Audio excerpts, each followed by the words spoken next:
Good morning, students. Myself, Dr. Vijayendra Singh Tamar, Associate Professor in English. Presently, I have been posted at Government College, Guda.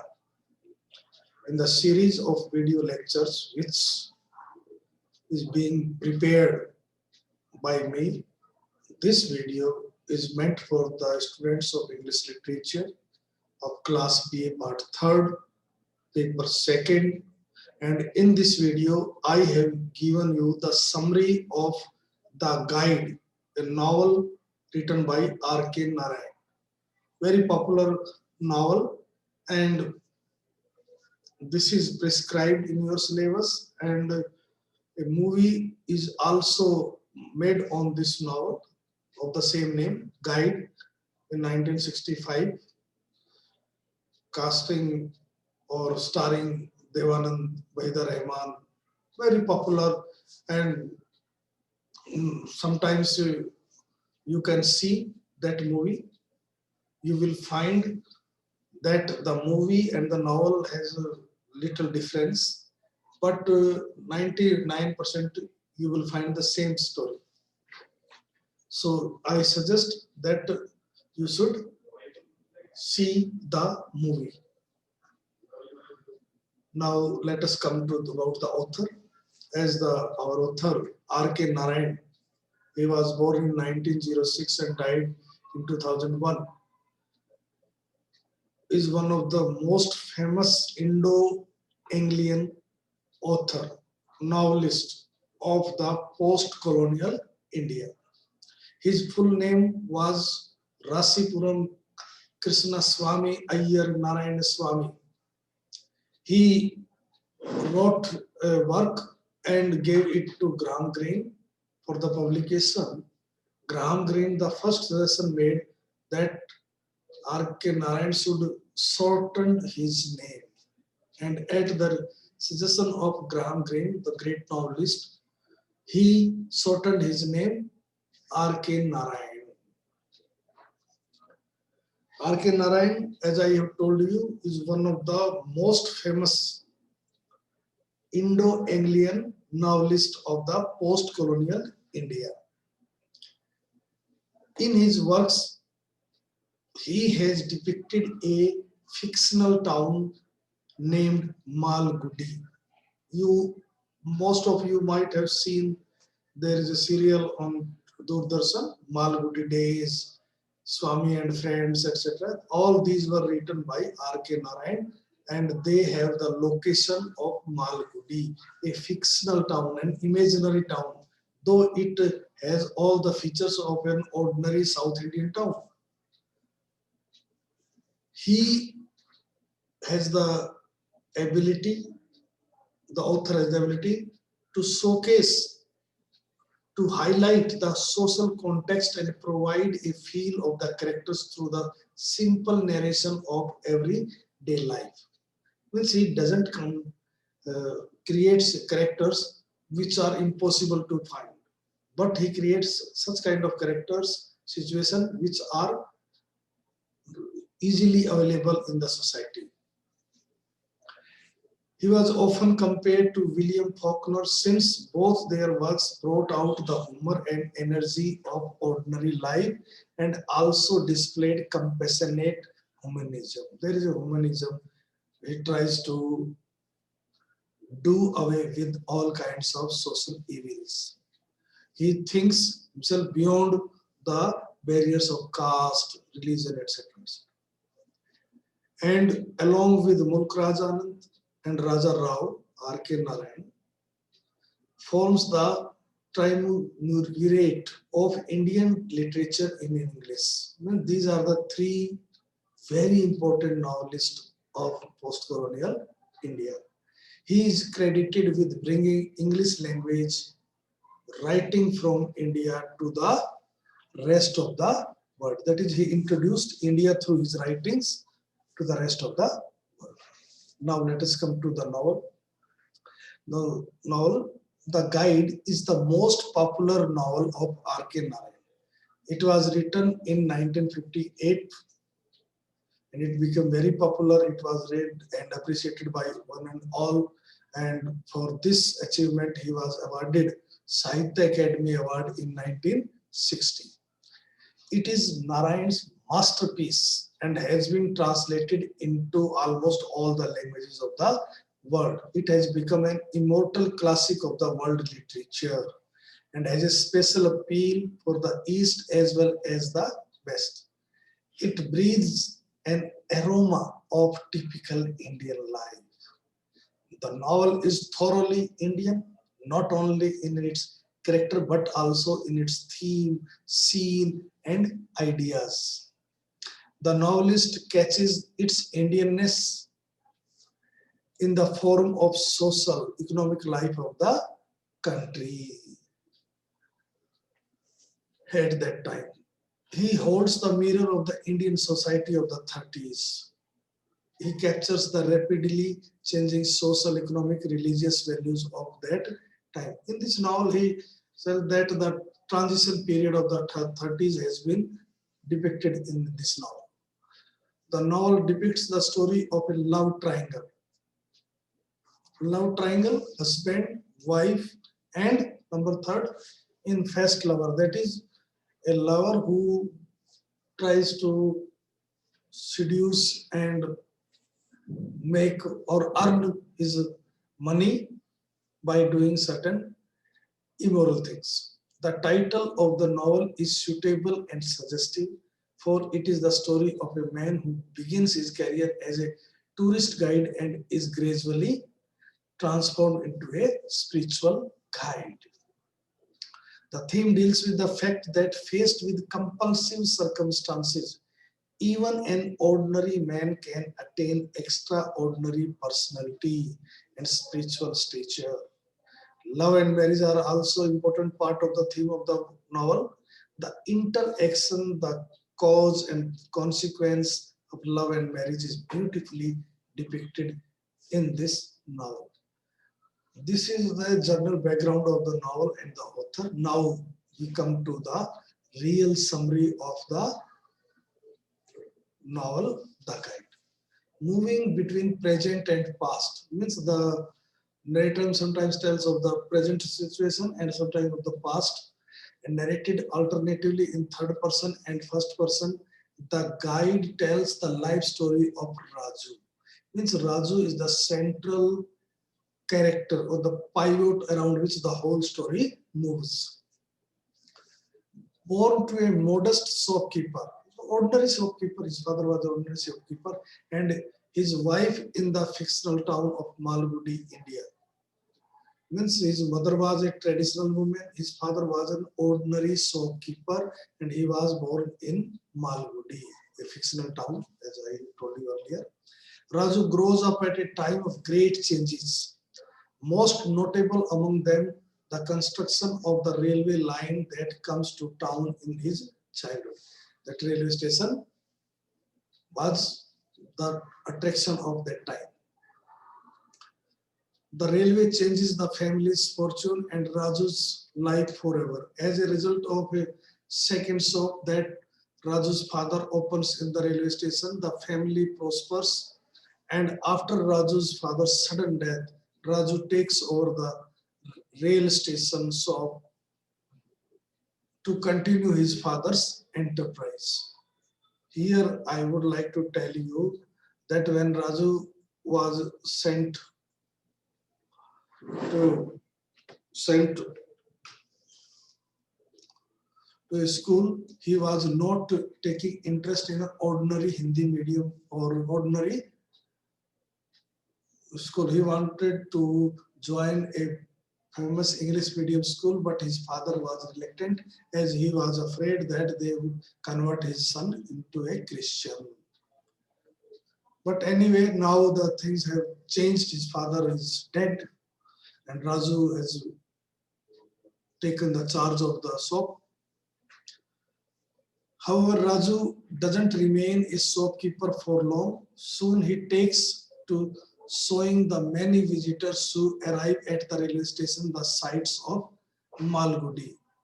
In reinventing himself as a tourist guide, Raju often resorts to exaggerations and fabricated tales to impress his customers. His reputation as a guide grows to such an extent that he comes to be known as Railway Raju, sought out by tourists from far and wide.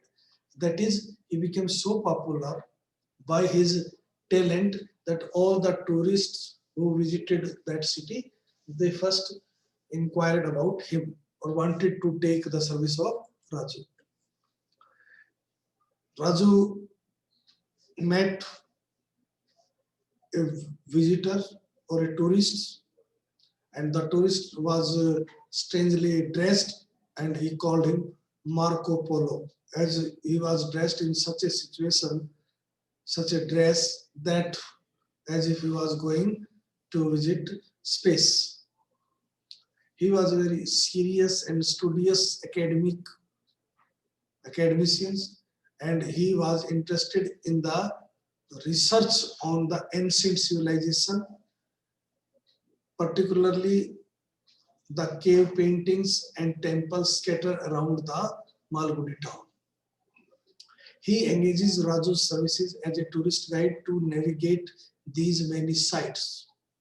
Raju's impulsive dislike of Marco Polo. He did not like that Marco, who is haughty and domineering, is further reinforced when he meets his young, beautiful wife, Roji, who arrives in the town shortly after her husband. Raju is immediately taken by Roji, who, in spite of the foreign name she goes by, is an Indian woman trained in the art of Indian classical dance. Let me introduce Roji. Roji was the daughter of a Devdasi. She was given good education. She was an MA in economics. She wanted to raise her status from Devdasi to ordinary woman. So she married Marco. But in her blood, there were, you can say, germs or likes for dancing. When Raju takes Roji to visit a snake charmer and watches her as she imitates the snake's movements in a fleeting dance, he is thunderstruck. He realizes the greatest dancer he has ever seen. Miss Raju immediately recognized that she is a good dancer. Seeking to get closer to Roji, Raju devotes himself to her and her husband's care. Soon it becomes clear that all is not well in the marriage. The couple is liable to bouts of quarreling which come to a head at Mempi Hills, an area outside of Malgudi in which cave paintings are located that Marco, accompanied by his wife and guided by Raju, goes to examine. Raju became well aware of the fact that there was not a good relationship between husband and wife, and he wanted to make benefit out of it. At the Peak House, where the party lodges during the expedition to Mempi Hills, Raju learns that Roji is dissatisfied with her husband, primarily because he has banned her from pursuing her passion, that is, the art of classical dance, that has been practiced by members of her family for generations. Taking advantage of Roji's dissatisfaction, Raju flatters and compliments her, praising her dancing abilities, and soon they strike up an affair behind Marco's back. That is, an affair started between Roji and Raju. With Raju's encouragement, Roji again tries to talk to her husband about commencing a career in classical dance, but she is rebuffed and inadvertently reveals that she is having an affair with Raju, a man who tells her husband who appreciates her talents. This leads to a crisis between husband and wife when Raju goes up to visit Marco and Roji at Peak House. However, neither Roji nor Marco reveal exactly what is going on, and instead, Roji commands Raju to leave them alone. Here, let me tell you, there is a driver, Gafoor, who has also played very important role. He tries to make Raju understand the things, the Indian tradition, but Raju did not pay any heed to Gafur's suggestion also. Raju returns to Malgudi, where depressed by Roji's absence, he has a difficult time picking up his old life, the shop at the railway station, and his work as a tourist guide. One day, a few weeks after his trip to Peak House, Roji appears with her luggage at the house that he shares with his mother. Raju's mother, a traditional woman, is surprised by the appearance of the single young woman but accepts her presence in the house for the time being. Raju learns from Roji that Marco has left her. He went to railway station, he took only one ticket for himself, not for Roji. So Roji is left behind, so she has come to Raju. Raju is thrilled by Roji's appearance and is encouraging and sportive of her reawakened devotion to dance. She takes to practicing every day in his house. However, trouble soon begins to brew with his mother, who has heard rumors that Roji is a married woman and has realized, moreover, that Roji is a dancer who belongs to a lower caste, that is Devdasi. Financial trouble also escalate. Raju's creditors, the Seth, the merchant from whom he buys wholesale supplies for the railway shop, begins pursuing Raju in the courts to pay back his debts. Raju negligence of the railway shop also leads to the loss of the business. Problems further escalates when Raju's uncle, his mother's brother, appears in the house, insults Raju and Roji, and along with his sister, demands that Roji leave. Raju defiantly takes Roji's side, and in response, his mother packs up her things and departs with her brother. That is, when Raju did not obey her, she herself leaves the house. Throughout Roji, during this period, Roji, unaware of the extent of Raju's financial status, continues practicing her art. One day she declares that she is ready to perform publicly, and after settling with Raju on the more traditional and captivating name of Nalini as an appropriate monkey for her public debut, Raju sets to work arranging her first public performance. That is, Raju changed her name from Roji to Nalini and introduced her to the dancing world. From the moment of her debut, Roji is a huge success. Raju, who takes credit for orchestrating her astronomical rise to fame, reinvents himself once again as the manager of the alluring and captivating Nalini.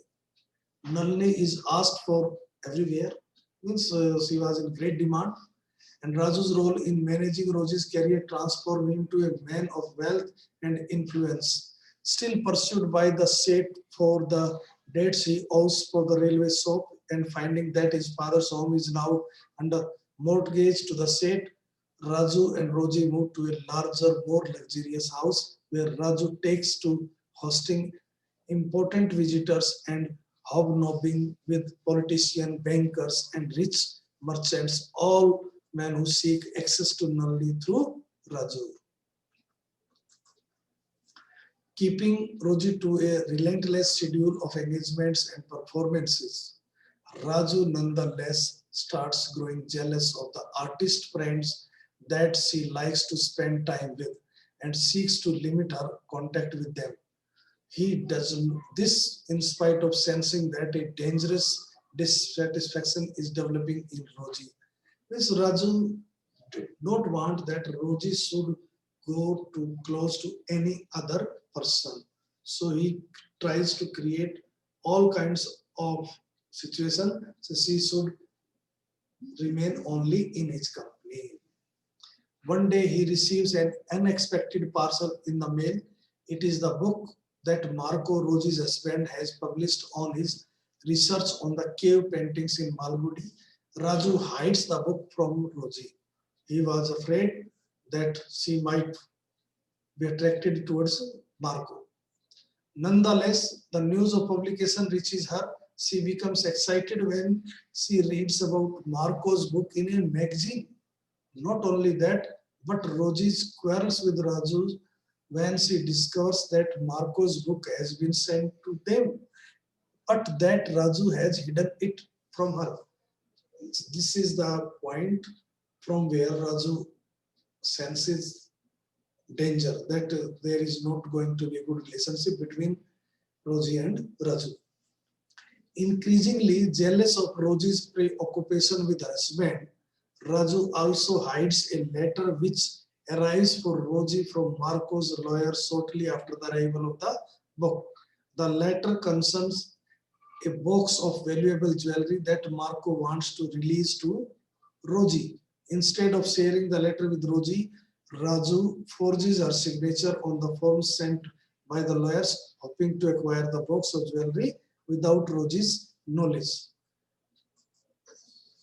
Before long, Raju's deceit is exposed. A police superintendent shows up at one of Rosie's performances with a warrant for Raju's arrest for forgery. Raju is forced to disclose all to Rosie. She is devastated, particularly upon discovering that in spite of her tireless dancing, Raju has been reckless with the immense wealth they have accumulated through her engagement. That is, Raju has spent all the money in gambling and drinking, etc. She was shocked. However, they are now so poor that even meeting the cost of Raju's legal expenses is a burden. She takes to dancing again to pay for Raju's expenses, which include fees for an expensive lawyer that she hires to defend Raju in the court case against him. The lawyer, however, fails to get Raju off. Raju is convicted of forgery and sentenced to 2 years in prison, although he comes across reports of her continuing rise to stardom in the newspaper he reads in jail. Raju never meets Rosie again. Uncertain of where to take himself after his release from prison, Raju sits on the banks of a river near a small village. A stranger approaches him and stares up at him reverently. Soon the stranger, a villager by the name of Villain, confesses that he is having trouble with a younger half-sister who refuses to accept the marriage match he has arranged for her. Although Raju is disconcerted by Villain's unwarranted respect for him, he tries to help. After Villain brings his sister to visit Raju, the sister accepts the match arranged for her by her brother. Villain and his family credit this success to Raju. Raju's success in pacifying Villain's rebellious half-sister leads the villagers to believe in his powers as a holy man and spiritual guide. When people started respecting him as a great saint. Raju, considering that he has nowhere to go and that the offerings of food brought to him by the villager on a daily basis provide him with free nourishment, decides to play the role that the villagers have given him. He grows his beard and takes up residence in the temple by the river, and all in a bid to play the role of holy man more convincingly. Each day, a congregation of villagers arrive to listen to him discourse on various topics. Although he often feels like an impostor, Raju continues with the charade. When a severe drought afflicts the village, Raju is unwittingly drawn into undertaking a 2-week fast on the behalf of the villager to bring about rains. Now, let me explain you what really happens. That there was a drought in the area, there was no water, and when the saint, that is our Raju, started living in the temple, the dangerous crocodile disappeared from the river. People had great faith in Raju. Once there was a quarrel between two parties of the village. The villain's brothers came and offered him the food. Raju asked about the quarrel and he said that he would not eat till it is settled. That is, till the quarreling party becomes fed. He wanted to say this, but the villain's brother made it publicly or announced it publicly that Swamiji or the holy man has decided not to accept anything to eat unless it rains. The people started coming to him and he did not know what was happening. Anyhow, he came to know the situation. For 2 or 3 days. So Raju tried to eat from somewhere stale food, but after that there was nothing to eat. So he was inside the temple. Villain went there. Villain told him everything, and when Villain told everything, Raju also told him the whole story from his birth to his jail to Villain. He was hopeful that Villain now will rebuke him and he will be thrown out of the village. But nothing happened. Nothing happened. Raju hopes that Villain will see that he is just an ordinary man after all, devoid of all the powers which the villagers have invested him with. However, after hearing Raju's story, Villain's view of him remains unchanged. He speaks and looks at Raju with the same reverence and respect he had on that first day they met by the river bank. Astonished but also moved that Villain should still continue to respect him as a Swami in spite of his shameful past, Raju decides to undertake the fast in earnest as a way of repaying Villain's and the villagers' faith in him.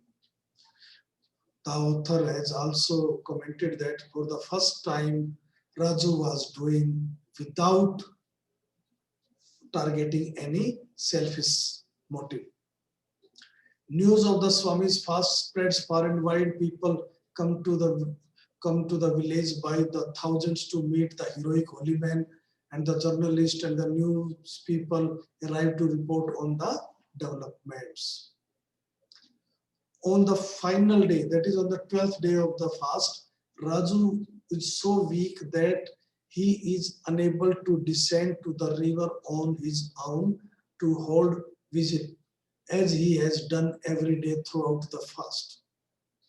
With Villain's help, however, he musters the energy to reach the depleted water. On the brink of unconsciousness, he looks to the horizon and tells Villain that he feels rain coming over the hills. With this, the story ends in the novel written by R.K. Narayan.